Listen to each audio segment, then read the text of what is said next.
हमारे चैनल को सब्सक्राइब करें और बेल आइकन दबाएं। हेलो। हाँ स्वाति, रास्ते में ही है, एक आध घंटे में पहुंच जाऊंगा। तुमने खाना खा लिया? अच्छा ठीक है, साथ में डिनर करेंगे। Okay okay bye. रेडियो वाली भी ना, गाने कम और मुफ्त की सलाहें ज़्यादा देता है।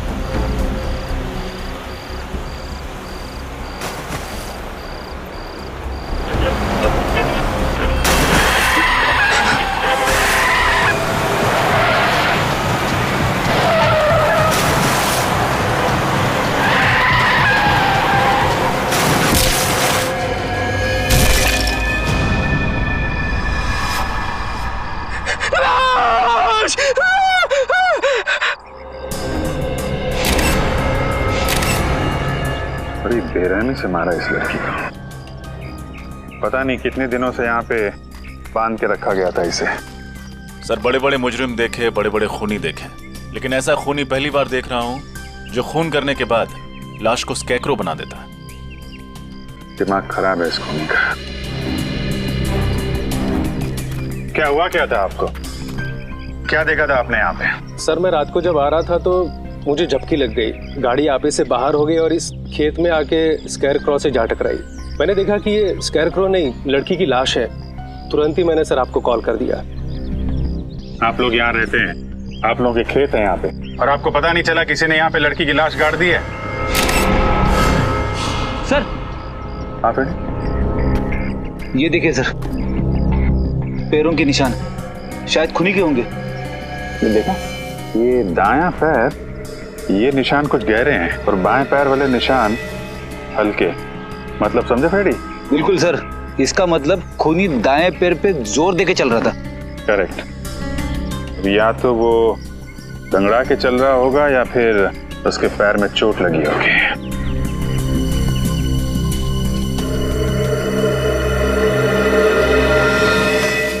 क्या बात है श्रेया? तुम कुछ खोई खोई लग रही हो तुम। सर शायद मुझे पता है खूनी कौन है। क्या? खूनी के बारे में पता है? कैसे? सर 12 साल पहले की बात है। मैं अपनी सहेली कीर्ति के घर खेलने गई थी। खेलते खेलते इतनी रात हो गई पता ही नहीं चला, तो कीर्ति की मम्मी ने मुझे उनके घर रुक जाने के लिए कहा। उस रात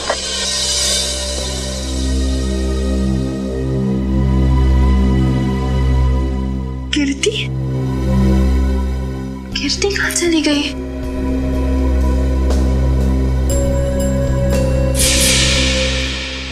और सर फिर वो स्कैकरो किलर मेरी दोस्त को लेकर वहां से चला गया। सर वो एक सीरियल किलर था, न जाने कितनी लड़कियों को उसने अपना शिकार बनाया था। मुझे लगता है 12 साल बाद वो वापस आ गया है। 12 साल पुराना सीरियल किलर, मैंने भी इसके बारे में कुछ कुछ सुना है।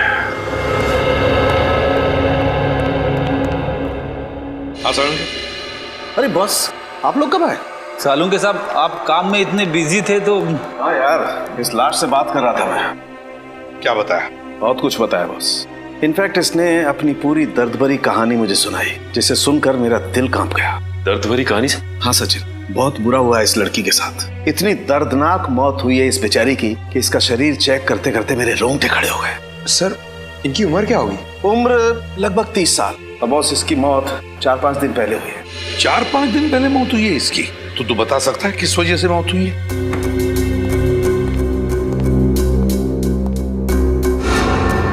ये देखो, चाकू से किए गए बुरी तरह से वार। और बॉस ऐसे वार इस लड़की के पूरे शरीर पर किए गए, इतने ज्यादा कि इस लड़की के बेचारी के 70% नसें कट चुकी हैं। सर ये खूनी तो पागल लगता है, बिल्कुल एक साइको। इतनी बेरहमी से मारा इसे? ये तो कुछ भी नहीं है पंकज। चाकू से हमला करने से पहले खूनी ने इस पर स्टन गन का भी इस्तेमाल किया है। ये देखिए सर, स्टन गन से जलने के निशान। स्टन गन से जलाता है, चाकू के वार करता है, तड़पा तड़पा के मारता है लड़कियों को और फिर स्केयरक्रो बनाकर, बिजरा बनाकर खेत में खड़ा करता है। हाँ सर, खूनी के खून करने का मकसद लूटपाट या फिर दुश्मनी निकालना नहीं है सर। वो औरत से नफरत करता है या तो फिर इसे खून करने की बीमारी है, जैसे आमतौर पे सीरियल किलर्स को होती है। बिल्कुल सचिन, यार और कुछ पता चलना चाहिए इस खूनी के बारे में साळुंखे। और कुछ पता चल जाएगा ना तो इस खूनी तक हम पहुंच सकते हैं। बॉस, उस खूनी के बारे में तो फिलहाल मैं ज्यादा नहीं बता सकता, लेकिन इस लड़की के बारे में और बता सकता हूँ। तो फिर बता।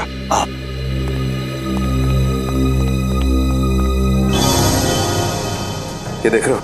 ये तो आंखें हैं सर। हाँ सचिन, और ये इस लड़की की आंखें, और ये देखो, ये इस लड़की की आंखों पर ये स्टिचेस, टांके। इस लड़की की आंखों पर स्टिचेस लगे थे, तो कहीं हाल ही में इसकी आंखों का ऑपरेशन तो नहीं हुआ था? हाँ बॉस, लगभग 10-11 महीने पहले इस लड़की का ऑपरेशन हुआ था। इसका कॉर्नियल ट्रांसप्लांट हुआ था। उससे पहले ये लड़की देख नहीं सकती थी। हमें इसके खून में से ईथन सैंडाइल नाम का केमिकल मिला है। ईथन सैंडाइल? इस केमिकल से क्या होता है? सचिन, ये केमिकल एक किस्म का ड्रग होता है जिसे ज्यादा मात्रा में लेने से इंसान को हैलुसिनेशंस होने लगते हैं। मतलब उसे अजीब अजीब चीजें दिखाई देती है, जिसकी वजह से वो डर जाता है और डर के मारे चीखने चिल्लाने लगता है। ओह माय गॉड, ये इतना खतरनाक ड्रग है? खतरनाक तो बहुत है, और यही ड्रग हमें इसके खून में से इतनी ज्यादा मात्रा में मिली है कि मरने से पहले उसे इतनी तकलीफ हुई होगी, आप अंदाजा भी नहीं लगा सकते। वैसे यार, ये ड्रग्स, ये केमिकल इस लड़की के खून में आया कैसे है? मेरा मतलब है, क्या इसे इंजेक्ट किया गया था या फिर खिलाया पिलाया गया था? सर, ये ड्रग हमें इसके फेफड़ों में से मिला है। लगता है खूनी ने इसे कुछ सुंघाया है या फिर किसी स्प्रे का इस्तेमाल किया होगा। स्प्रे का? हाँ, और बस इतना ही नहीं, इस लड़की के खून में हमें ऐसी दवाइयों के अंश भी मिले जो अक्सर उन लोगों को दिए जाते हैं जो डिप्रेशन या एंजाइटी के शिकार होते हैं। ओह, डिप्रेशन और एंजाइटी। तो साळुंखे, कहीं ऐसा तो नहीं कि लड़की कुछ इलाज करवा रही थी साइकियाट्रिस्ट से अपने डिप्रेशन या एंजाइटी के लिए? बिल्कुल। सचिन, एक काम करो, मिसिंग पर्सन ब्यूरो में जाकर पूछताछ करो, पता लगाओ इस लड़की के बारे में, पता लगाओ। प्लीज आइए सर। मिसिंग पर्संस ब्यूरो से पता लग गया है सर। उस लड़की का नाम अदिति कुमार था सर। और सर, ये तीनों भी उसी कंपनी में काम करती है जहां पे अदिति काम करती थी। इनका नाम सना है, ज्योति और ये नीता। तुम अदिति की एकदम करीबी दोस्त थी ना, तो तुम लोग जानती होगी क्या अदिति का किसी के साथ कोई झगड़ा था या किसी के साथ कोई दुश्मनी? मेरा मतलब है, क्या आप लोगों को किसी पर शक है जो ये कुछ कर सकता है? सर, अदिति मेरी बहुत ही अच्छी सहेली थी। अपना हर सुख दुख मुझसे बांटती थी। अगर उसका कोई दुश्मन होता तो मुझे जरूर बताती। अच्छा, आखिरी बार कब मिली थी तुम लोग उससे? 5 दिन पहले जब वो ऑफिस आई थी। मैं भी तभी मिली थी। और सना जी, आप? सर, मुझे अदिति से मिले हुए 1 महीना हो गया। दरअसल मैं कंपनी के काम से 1 महीने के लिए जापान गई हुई थी। पिछले हफ्ते ही वापस आई हूँ और मुझे नहीं पता था कि अदिति। देखिए, संभालिए अपने आप को। सर, पिछले हफ्ते ही मेरी अदिति से फोन पे बात हुई थी और उसकी किसी भी बात से मुझे ऐसा नहीं लगा कि उसकी जान को खतरा हो सकता है। चलो ठीक है, कोई बात नहीं। सचिन, प्लीज आइए सर। प्लीज जरा यहाँ आइए सर।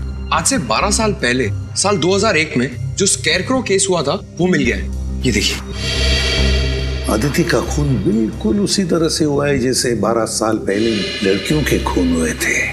पहले ईथन सैंडाइल उनका ड्रग दिया गया, फिर उन्हें स्टन गन से जलाया गया और फिर चाकू से वार करके नसें काट दी गई।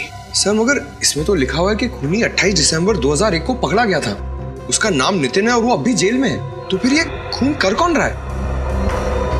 ये खून कोई और ही कर रहा है, कोई और ही कर रहा है, बिल्कुल उसी ढंग से, उसी मोडस ऑपरेंडी से जिस तरह से 12 साल पहले किए गए हैं। ये खून उसी बात का फायदा उठा रहा है, जो भी है वो। सर, किसी इंस्पेक्टर विजय ने नितिन को गिरफ्तार किया था। शायद वो हमारी कुछ मदद कर सके। हाँ, इस इंस्पेक्टर विजय से मिलेंगे, लेकिन उससे पहले आदिति के घर चलते हैं।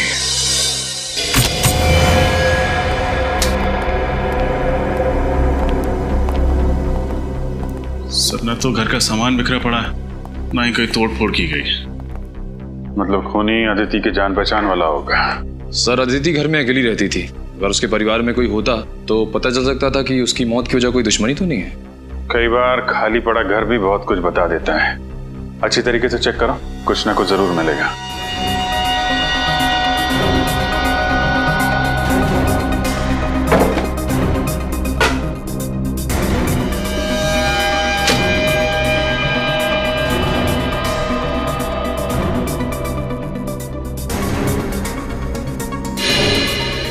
सर अरे ये देखिए, लगता है मौत से ठीक पहले अदिति कॉफी बना रही थी अपने लिए और अपने उस खूनी मेहमान के लिए।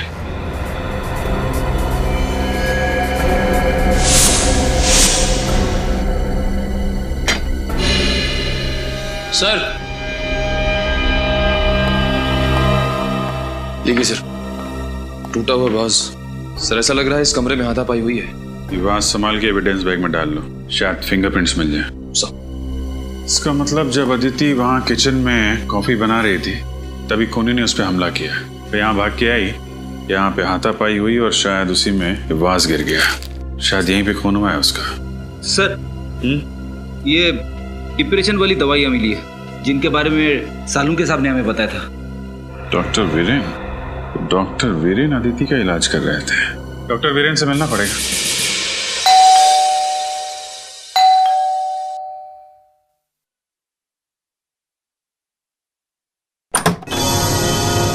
जी कहिए। मैं सीआईडी से इंस्पेक्टर सचिन हूं, विजय जी से मिलना है। ओ आइए ना, प्लीज प्लीज। पापा पापा। क्या बात है बेटा समीर?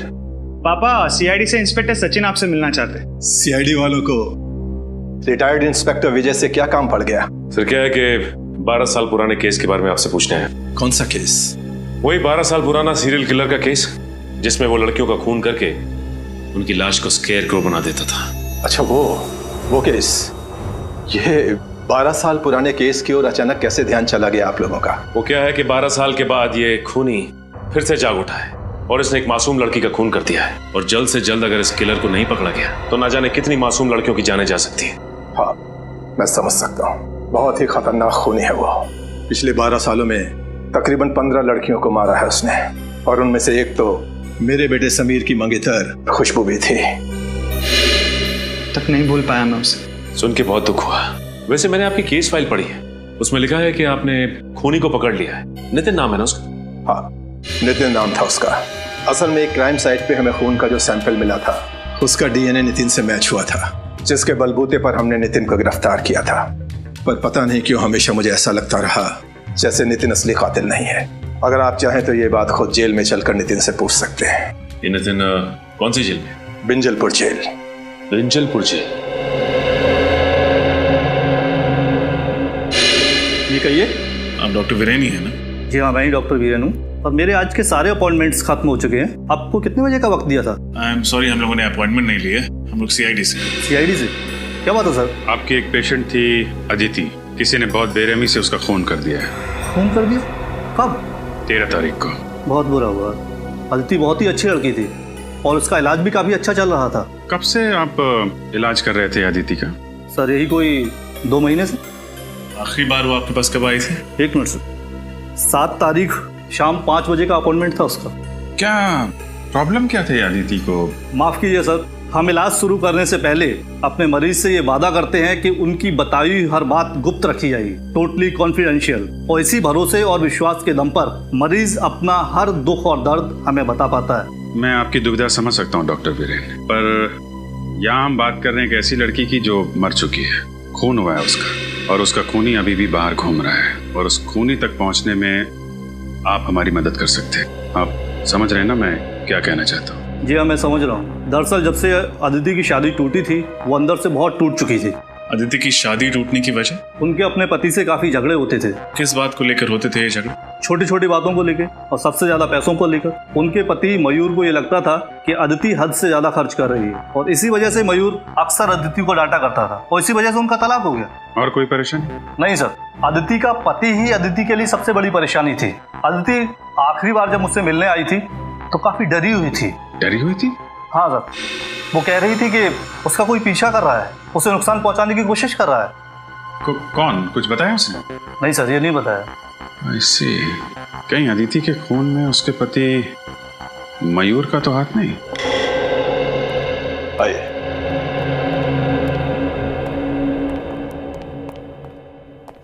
अरे विजय सर, आप? बड़ी खुशी हुई आपको यहाँ देखकर। कहो कैसे कट रहे रिटायरमेंट के बाद की जिंदगी? मत पूछो दोस्त, बहुत याद आते हैं ड्यूटी के दिन। खैर छोड़ो इन बातों को, इनसे मिलो। ये है इंस्पेक्टर सचिन, सीआईडी से हैं। Hello sir. एक केस के सिलसिले में हमसे कुछ पूछने आए थे, इसीलिए हम लोग यहाँ आए। किस केस के बारे में आप जानना चाहते हैं? उस सीरियल किलर के बारे में जो लड़कियों का खून करके उनकी लाश का स्केयरक्रो बना देता था। ये 12 साल पुराना केस, कुछ याद आया आपको? उसे मैं कैसे बोल सकता हूँ सर। आप नितिन के बारे में बात कर रहे हैं ना? जी। माफ कीजिएगा सर, उसकी तो पिछले महीने मौत हो गई। क्या? उसकी मौत हो गई? लेकिन कैसे? डेंगू से। मैंने नहीं बताया कि असल में नितिन असली कातिल नहीं था। असली कातिल तो अभी भी कहीं आजाद घूम रहा है। मैं जानता हूँ, नितिन ने खुद मुझसे ये बात कही थी।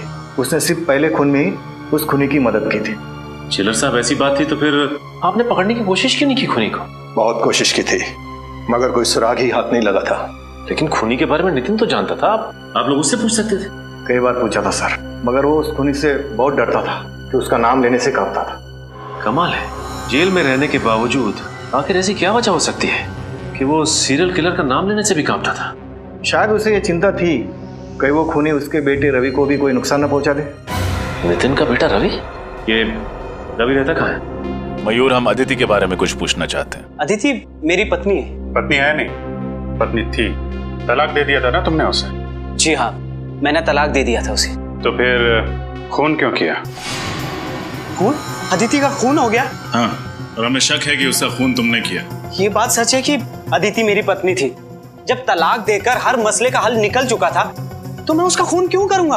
क्योंकि डिवोर्स के बाद अदिति ने हर्जाने के रूप में तुमसे 25 लाख रुपए मांगे थे, और वैसे भी तुम्हें अपनी पत्नी हमेशा से बहुत खर्चीली लगती थी। ये बात सच है कि अदिति जरूरत से ज्यादा खर्चा करती थी, लेकिन इसका मतलब ये नहीं कि इतनी छोटी सी बात के लिए कोई पति अपनी पत्नी का खून कर दे। छोटी सी बात? 25 लाख रुपए छोटी बात लगते हैं? 25 रुपए के लिए लोग खून कर देते हैं, या तो 25 लाख की बात है। मैं सच कह रहा हूँ सर, मैं अदिति से बहुत प्यार करता था, इसीलिए तलाक के बाद भी उसे भुला नहीं पाया था। अगर तुम इतना प्यार करते थे अपनी पत्नी से तो फिर उसे तलाक क्यों दिया?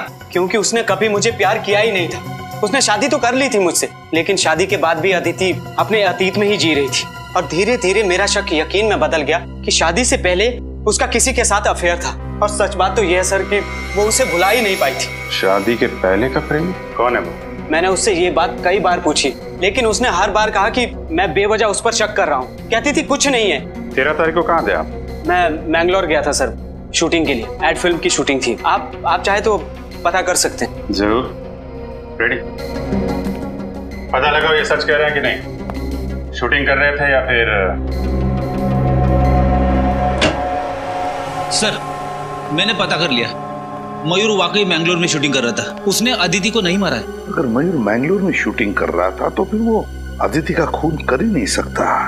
तो फिर कौन हो सकता है?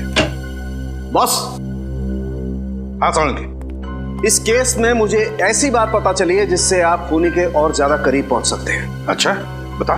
बॉस, अदिति की लाश पर मुझे एक खास किस्म के पैरासाइट के अंडे मिले। पैरासाइट के अंडे?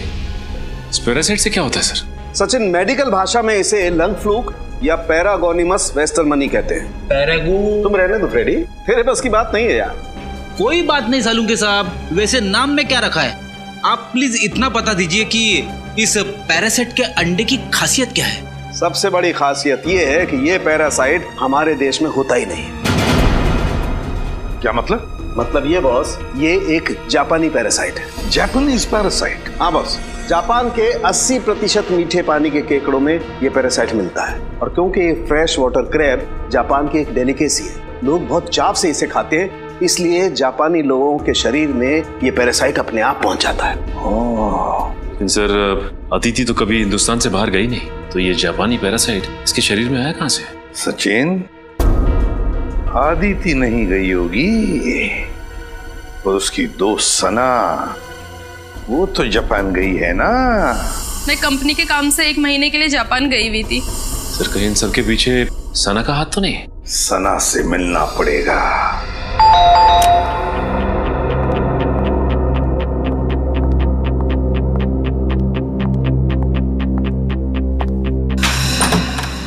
अरे आप लोग यहाँ? बस आपका घर देखने चले आए सना। घर देखने चले आए? मुझे कुछ समझ नहीं आया। हाँ, बस आपके घर की बनावट, सजावट, दीवारों का रंग, फर्नीचर वगैरह वगैरह। आप ये सब यहाँ देखने आए? घर खरीदना चाहते हैं क्या? नहीं, बस ये देखना चाहते थे कि जब आप इस आलीशान घर को छोड़ के जेल जाएंगी तो आपको ज्यादा तकलीफ तो नहीं होगी ना। जेल? जेल क्यों जाऊंगी मैं? वो क्या है ना साना जी, अगर खीर में चीनी डाल दो तो उसका मीठा होना तय है, उसी तरह अगर कोई मुजरिम खून करे तो उसका जेल जाना तय है। लेकिन मैंने किसी का खून नहीं किया। झूठ मत बोलो, अदिति का खून तुमने किया है। मैं आपको पहले भी बता चुकी हूँ कि मैं 1 महीने से जापान में थी, कंपनी के काम से। पिछले हफ्ते ही लौटी हूँ। और जापान से लौटकर वहाँ से लाया हुआ इन्फेक्शन पैरागोनिमस वेस्टमनी तुमने अदिति तक पहुँचा दिया। आप मेरी जासूसी भी कर रहे हैं। सिर्फ अपनी ड्यूटी कर रहे हैं। एक सीआईडी ऑफिसर की पहली ड्यूटी कुछ भी करके मुजरिम तक पहुँचना। हाँ, ये सच है। अदिति की मौत से पहले मैं उससे मिली थी, लेकिन यकीन मानिए मैंने उसको खून नहीं किया। देखो, पहले भी झूठ बोल चुकी हो, दोबारा मत बोलो। तुम्हारे पास ठोस वजह थी अदिति का खून करने की। मेरे पास कोई ठोस वजह नहीं थी। सर, ये ऐसे नहीं बताएंगे, इनको वजह भी हमें ही बतानी होगी। ठीक है, ये तकलीफ भी हम ही उठा लेते हैं। तो फ्रेडी, हुआ कुछ ऐसे, अदिति और सना एक ही कंपनी में काम करती थी। अदिति फाइनेंस डिपार्टमेंट में और सना मार्केटिंग में। मार्केटिंग में सना काम क्या करती थी? एड्स वगैरह का बजट पास कराना, कंपनी के क्लाइंट्स की गिनती बढ़ाना, और इन सभी कामों के लिए जरूरत पड़ती है पैसों की, यानी कि मार्केटिंग बजट। और जानते हो मैडम ने मार्केटिंग बजट के साथ क्या किया? क्या किया? घपला। घपला?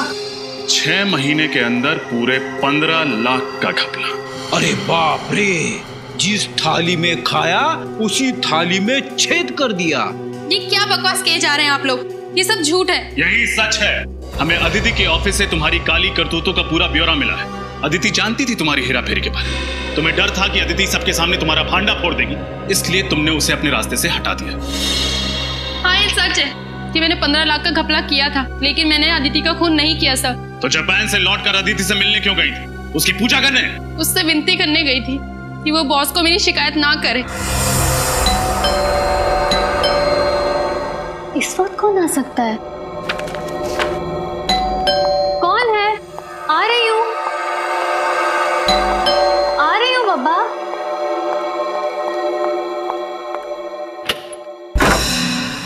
सना, तुम यहाँ क्या कर रही हो इस वक्त? अदिति, मेरी बात तो सुनो। क्या सुनूं? अदिति, प्लीज किसी से कुछ मत कहना, नहीं तो मेरी सालों की मेहनत और मेरा करियर बर्बाद हो जाएगा और कोई कंपनी भी मुझे नौकरी नहीं देगी। प्लीज अदिति। ये सब तो तुम्हें अपने ईमान का सौदा करने से पहले सोचना चाहिए था। ये ईमान और सच्चाई की बातें ना सिर्फ किताबों में अच्छी लगती हैं अदिति। अगर इस दौर में कुछ मायने रखता है तो वो है पैसा। मैं तो कहती हूँ इस काम में तुम भी मेरा साथ दो। कितने गिर सकती हो तुम? मैंने कभी सोचा नहीं था। मैं अभी बॉस को फोन करती हूँ। ऐसा मत करो अदिति, प्लीज मेरी बात। ये क्या किया तुमने? माफ करना दीदी, मुझे लगता है मुझे चलना चाहिए, लेकिन प्लीज मेरी बात पे गौर करना और बॉस को कुछ मत बताना।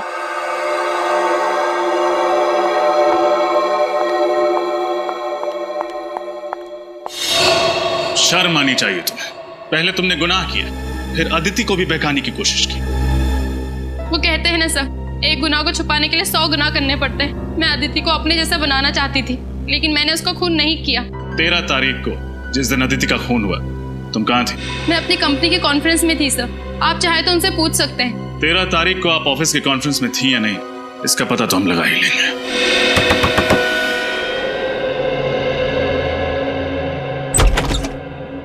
जी कहिए, किससे मिलना आपको? हमें रवि से मिलना। जी हाँ, मैं ही रवि हूँ। आप लोग? हम लोग सीआईडी से। सीआईडी? अंदर आ सकते हैं? जी आइए। आप लोगों की यहाँ आने की वजह जान सकता हूँ? हम लोग तुम्हारे पिता नितिन के बारे में कुछ सवाल पूछना चाहते हैं। पापा के बारे में? क्या जानना चाहते हैं पापा के बारे में? एक निर्दोष आदमी को इतने साल जेल में रखने के बाद जी नहीं भरा आप लोगों का, तो चले आए मेरे जख्मों पे नमक छिड़कने। देखो रवि, हम जानते हैं तुम्हारे पिता खूनी नहीं, लेकिन वो निर्दोष भी नहीं। एक हत्या में खूनी का साथ दिया था उन्होंने। पर खूनी का नाम जानते हुए भी उन्होंने खूनी का नाम किसी को नहीं बताया। कैसे बताते? उनको डर था कि वो मुझे और मेरी मम्मी को नुकसान ना पहुंचाते। तुम्हारी मम्मी नहीं देख रही? कहाँ है? उनका देहांत हो गया 2 साल पहले। तुम्हारे पापा काम क्या करते थे? पापा बीकेसी कॉलेज में केमिस्ट्री पढ़ाते थे। अपने खाली समय में लैब में रहते थे और फॉर्मूलाज में उलझे रहते थे। सर कहीं ऐसा तो नहीं कि वो स्प्रे और ड्रग्स नितिन से ही पहुंचे हो खूनी तक? बिल्कुल हो सकता है सचिन। अच्छा, तुम्हारे पिता का लैब कहाँ पे था? मिलन नगर में। पापा ने वहाँ पर एक कमरा किराए पे लिया था, उसमें लैब बनाई थी। लेकिन पापा के जेल जाने के बाद वो कमरा मकान मालिक ने किसी और को किराए पे दे दिया था। अच्छा रवि, अपने दिमाग पर थोड़ा जोर डालो। 12 साल पुरानी बात याद करो। तुम्हें कोई अजीब सा आदमी याद है, शायद तुम्हारे पिता का दोस्त, जो तुम्हें लगे कि वो खूनी हो सकता है? हाँ, एक काने नाम का आदमी था। काने? हाँ जी, पापा एक बार उसको घर पे लेके आए थे। हाव भाव में वो थोड़ा अजीब सा था। और कुछ याद है तुम्हें? तुमने उसका चेहरा देखा था? दिखने में कैसा था? काफी दिन बीत चुके हैं, मुझे उसका चेहरा ठीक से याद नहीं है। अच्छा, तुम्हारे पिता का कोई पुराना सामान वगैरह है घर पे? शायद उसके जरिए हम खूनी तक पहुंच सकें। ऊपर स्टोर रूम में पापा का सामान पड़ा है, आप देख सकते हैं। चलो दिखा। हाँ जी।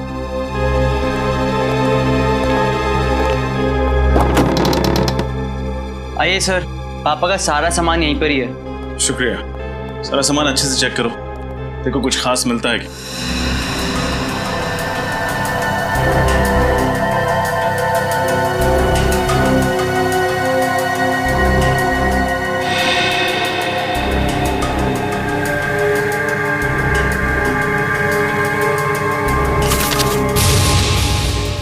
ये देखिए सर, ये खत है किसी काने के नाम पे। काने? शायद वही काने हो जिसके बारे में रवि ने बताया था। देखो क्या लिखा। काने, भले ही दुनिया तुम्हें पापी समझे, मगर मेरे लिए तुम सिर्फ और सिर्फ एक प्रेमी रहोगे। तुम बिन जिंदगी मानो वीरान हो गई है। मैं तुम्हें दिलो जान से प्यार करती हूँ। तुम मेरी जिंदगी में वापस आ जाओ और इंतजार नहीं होता। सिर्फ तुम्हारी अदिति। अदिति? कहीं ये वही अदिति तो नहीं जिसका खून हुआ है? हो सकता है। कहीं अदिति इस खूनी को जानती तो नहीं थी? चिट्ठी से तो लगता है कि दोनों एक दूसरे से प्यार करते थे। सर, अगर अदिति और काने एक दूसरे से प्यार करते थे तो काने अदिति का खून क्यों करेगा? रवि, क्या तुम्हारे पिता किसी अदिति को जानते थे?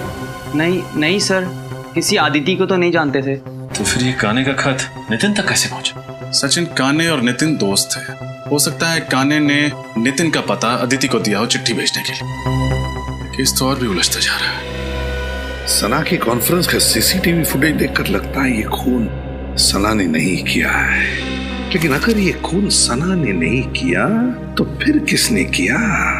ये केस तो और भी उलझता जा रहा है। सर, कहीं अदिति का खून नितिन के दोस्त काने ने तो नहीं किया? हो सकता है, क्योंकि इंस्पेक्टर विजय ने भी यही कहा था ना कि नितिन खून कर ही नहीं सकता। पता नहीं क्यों हमेशा मुझे ऐसा लगता रहा जैसे नितिन असली कातिल नहीं है।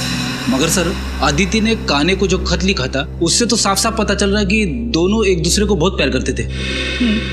तो फिर काने अदिति का खून कैसे करेगा? शायद इसलिए फ्रेडी कि अदिति ने काने के बदले शादी की मयूर के साथ, इसलिए। सर, अगर ऐसा है तो वो ये काम उसी वक्त करता, उसे इतने साल तक इंतजार करने की क्या जरूरत थी? हो सकता है ना किसी वजह से इतने सालों बाद इस काने का दिमाग घूम गया और उसने खून कर दिया अदिति का। सर,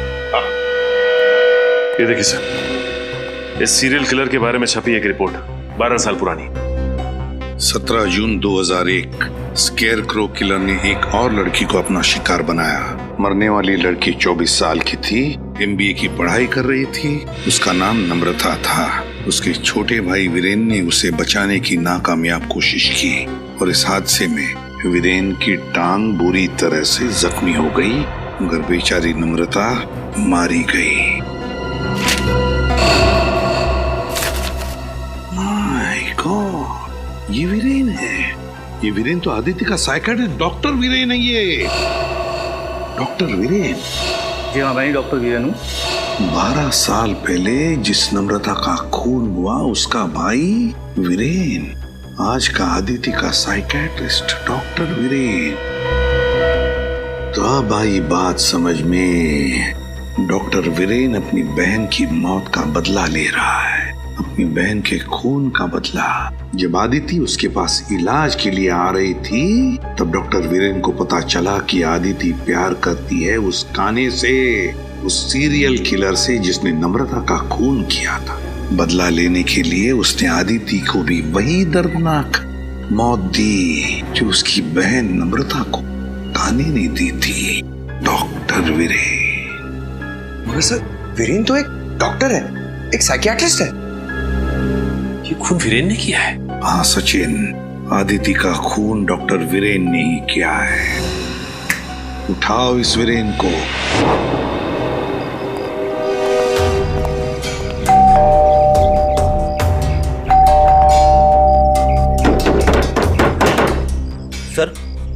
कहीं उसे पता तो नहीं चल गया कि हम लोग आने वाले, इसीलिए छुप गया हो? छुप के जाएगा कहाँ? दरवाजा खोलो, हम लोग अंदर देखते हैं, तुम बाहर नजर रखना। Okay sir.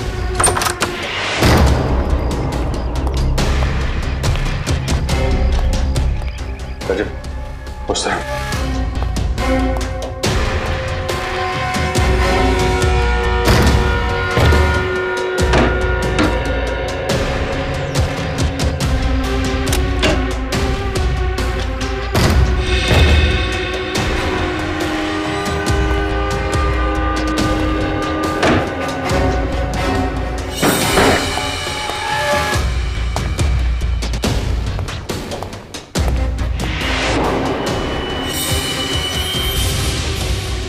Sir,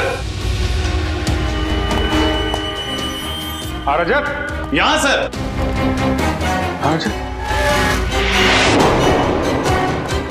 my God, मैं वापस आ गया।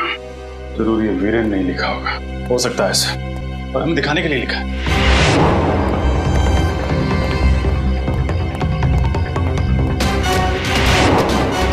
सर जल्दी आइए।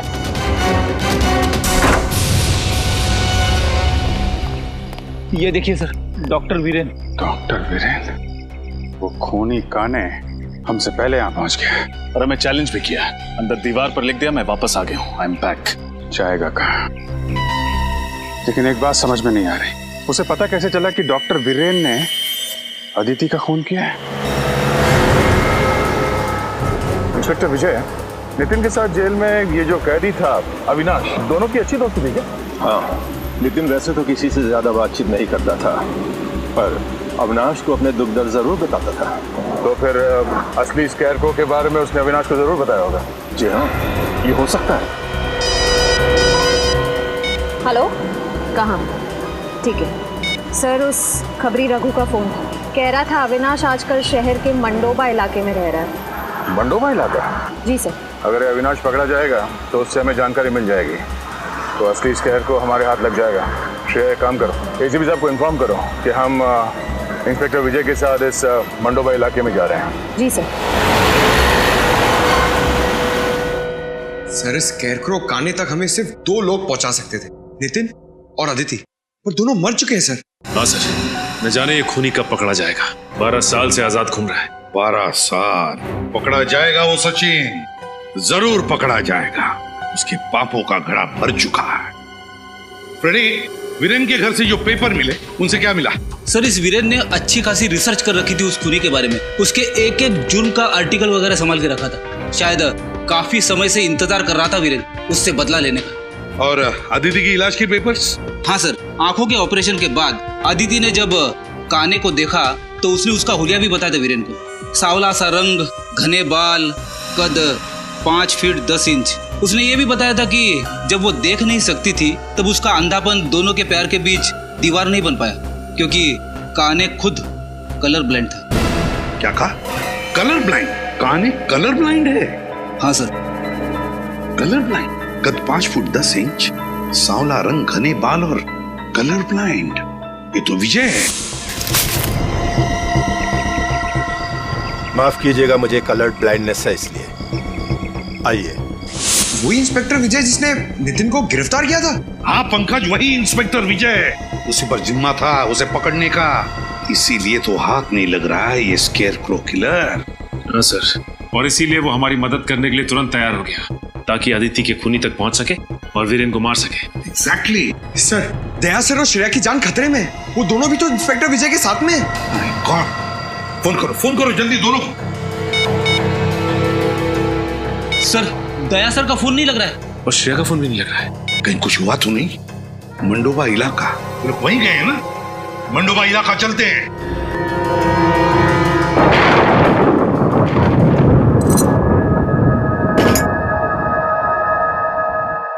श्रेया, श्रेया, श्रेया, श्रेया, तुम ठीक हो?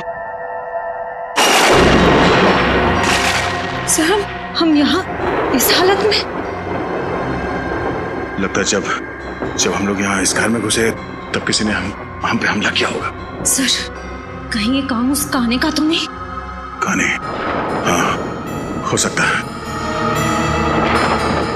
सर, आपकी गर्दन पे स्टन गन का निशान है। Stun gun?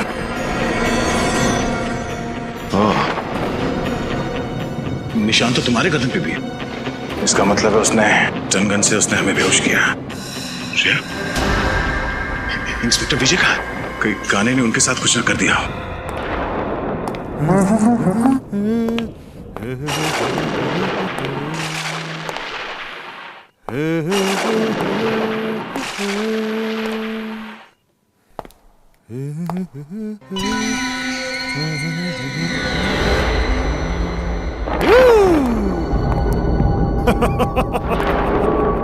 आज मैं बहुत खुश हूँ। दो सीआईडी ऑफिसर्स की खातिरदारी करने का मौका मिला है इस नाचीज को। तो कैसे लग रही है मेरी ये मेहमान नवाजी? तूने अभी तक सीआईडी की मेहमान नवाजी नहीं देखी। एक बार मुझसे खातिरदारी करवा ले, फिर अगले कई जन्म तक तो जुर्म करने की सोचेगा भी नहीं। दया दया दया दया दया दया दया, तुम्हारे इसी अदा का तो मैं फैन हूँ दया। मरने से पहले अपना एक ऑटोग्राफ तो जरूर देकर जाना। तुम जैसा मच्छर दया सर को मारेगा। हिम्मत है तो अपना मास्क उतार और अपना असली चेहरा दिखा। वैसे तुम ठीक ही कह रही हो। एक आदमी को मारने में जो मजा ना, उससे कई ज्यादा मजा एक लड़की को मारने में है। मरने से मैं डरती नहीं, समझा? अगर तूने श्रेया को हाथ भी लगाया ना, तो मैं तेरा क्या हाल करूंगा तो सोच भी नहीं सकता। इधर छोड़ उसे। ए दया, चुप चुप चुप चुप चुप चुप चुप चुप दया चुप। श्रेया और मेरा बहुत पुराना रिश्ता है दया। श्रेया तुम जानती है ना, तुम्हारी दोस्त कीर्ति, उसको क्या अंजाम किया था मैंने? सब याद है मुझे। और आज कीर्ति की मौत का हिसाब चुकाना पड़ेगा तुझे। तू नहीं मार सकती मुझे, नहीं मार सकती। मैं मार दूंगा तुझे। उस वक्त तू बच गई थी, लेकिन अब नहीं बचेगी। हिम्मत है तो मुझसे बात कर, मुझसे बात कर। इधर दया दया, जब मैं अपने जुर्म को अंजाम देता हूँ ना, तब मुझे किसी का शोर मचाना, चिल्लाना पसंद नहीं है। सॉरी दया, लेकिन मुझे तुम्हें कुछ देर के लिए शांत करना पड़ेगा।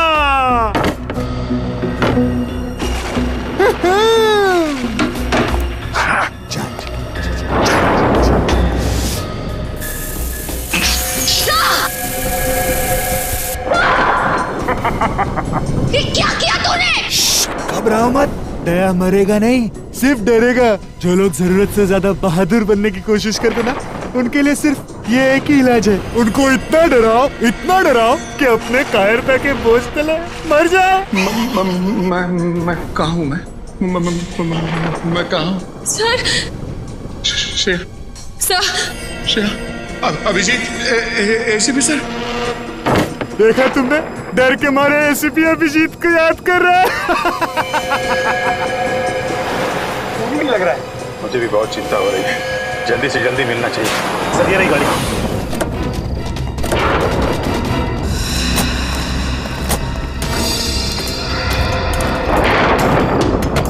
सर, डिक्की में कोई है। डिक्की में? खोलो। इंस्पेक्टर विजय। सर, हमें तो लगा था कि यही खूनी है, पर अब असली खूनी कौन है? इंस्पेक्टर विजय, विजय, इंस्पेक्टर विजय, विजय जी। अभिजीत, कैसे भाई साहब? और दया, श्रेया कहाँ है? वो दोनों, उन दोनों की जिंदगी खतरे में है। वो स्केयरक्रो किधर किधर है बोलो? शायद इस तरफ क्या है। इस तरफ? पंकज, इन्हें संभालो, हम लोग देखते हैं।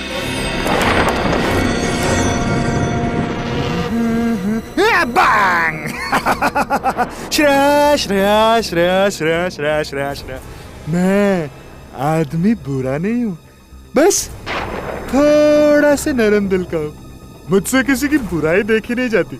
दया को देख के तुम्हें जो दुख हो रहा है ना, उसके ऊपर भी मेरे पास एक इलाज है। जानती हो क्या? तुम्हें भी उसी हालत में पहुंचा दूंगा जिस हालत में दया को पहुंचा है। बस, बहुत हो गया तुम्हारा मौत का तांडव। अब तेरा कानून के इशारों पे नाचने का टाइम आ गया है। कानून? मैं कानून के इशारों पे नहीं नाचता। कानून मेरे इशारों पे नाचता है। देखते पहलवान दोस्त की क्या हालत कर दी है मैंने। ये क्या हो गया तुम्हें? अभिजीत, अगर एक कदम भी आगे बढ़ाया ना तो श्रेया की जान ले लूंगा। नहीं, देखो, छोड़ दो उसे। अगर श्रेया का बाल भी बांका हुआ तो तेरा वो हाल होगा कि तो सोच भी नहीं सकता। चुनौती? मुझे चुनौती दे रहे हो? मुझे चुनौती पसंद नहीं है। सॉरी श्रेया, मुझे चुनौती पसंद नहीं है, इसलिए अब तुम्हें जाना होगा। Bye bye. ठीक तो रहा। देखो श्रेया, मुखौटा निकालने का टाइम आ गया है। समीर, इंस्पेक्टर विजय का बेटा। अब तक बुला नहीं पाया मैं उसे। तो ये है असली सीरियल किलर, कलर ब्लाइंड काने। मैं ही हूँ वो सीरियल किलर जिसका आज तक आपका कानून कुछ नहीं कर पाया। किसी को भनक तक नहीं लगने दी मैंने कि मैंने ही इतने सारे खून किए, अपने पापा तक को नहीं। अपने पिता के इन्वेस्टिगेशन का फायदा उठाते रहे तुम, क्योंकि तुम्हें पहले से पता चल जाता पुलिस का अगला कदम क्या होगा। हाँ बराबर। आप ये सब मैं इसीलिए कर रहा था क्योंकि मुझे नफरत थी पापा के पुलिस के नौकरी से। सोते बैठते उठते जागते हर वक्त बस duty duty duty duty duty, बस। उन्होंने कभी भी मेरी माँ को ना ही मुझे वक्त दिया, कभी नहीं। शर्म आनी चाहिए तुम्हें। जिस पिता पे तुम्हें गर्व होना चाहिए उसकी ड्यूटी से तुम्हें परेशानी होती है। अरे तुम क्या जानो देश के लिए कुछ कर गुजरने का नशा क्या होता है? कभी ये सोचा है तुमने कि जब तुम्हारे पिताजी को पता चलेगा कि उनका बेटा खूनी है, उनका सर झुक जाएगा शर्म से? अरे उनकी गर्दन झुकती ना तो झुकने दो, मुझे कोई फर्क नहीं पड़ता। उन्होंने उनका पुलिस होने का फर्ज निभाया ना, लेकिन एक पापा होने का फर्ज कभी नहीं निभाया उन्होंने, कभी नहीं। हाँ, कभी नहीं। तुमने अपनी मंगेतर खुशबू को क्यों मार डाला? क्योंकि मैं आदिति से प्यार करता था। खुशबू से मजबूरन मेरी सगाई हो गई। मैं उससे शादी नहीं करना चाहता था, इसलिए मैंने भी उसका काम तमाम कर दिया। और फिर मैं ऑस्ट्रेलिया चला गया। देश छोड़कर क्यों चले गए थे तुम? इस देश में मेरे लिए रखा ही क्या था? आदित्य की मयूर से शादी हो गई, उसकी सुखी जीवन में मैं आग लगाना नहीं चाहता था, इसलिए मैं चला गया। लेकिन जब मुझे पता लगा उसका डिवोर्स हो गया ना, तो मैं फिर से आ गया। और 12 साल बाद फिर से उसी खूनी रूप में आ गए जब तुम्हें पता चला कि वीरेन ने आदिति को मार डाला है। हाँ, मेरी आदिति मर गई, उसका खून हो गया। तुम्हारी आदिति? और जिन लड़कियों को तुमने मारा उनका क्या? वो भी किसी की बहन बेटी पत्नी थी। उनके परिवार वालों पे क्या गुजरेगी कभी सोचा तुमने? नहीं, मुझे किसी के सुख दुख से कोई तकलीफ नहीं थी। मुझे सिर्फ अपनी खुशी चाहिए थी, सिर्फ अपनी, बस, और किसी की नहीं। लेकिन जब मुझे पता चला ना पापा से आप लोग अविनाश से मिलने जा रहे हैं, तब मुझे मेरी आजादी का खतरा महसूस हुआ। इसलिए मैंने पापा को बेहोश कर दिया और अविनाश को भी मार दिया और उसकी लाश को ऊपर वाले रूम में डाल दिया। मैंने डाल दिया। तुम्हारे जैसे आदमी को समाज में रहने का कोई हक नहीं। तुम्हें तो सिर्फ फांसी होनी चाहिए, फांसी। For more updates, subscribe to our channel, click the show links and enjoy watching the videos.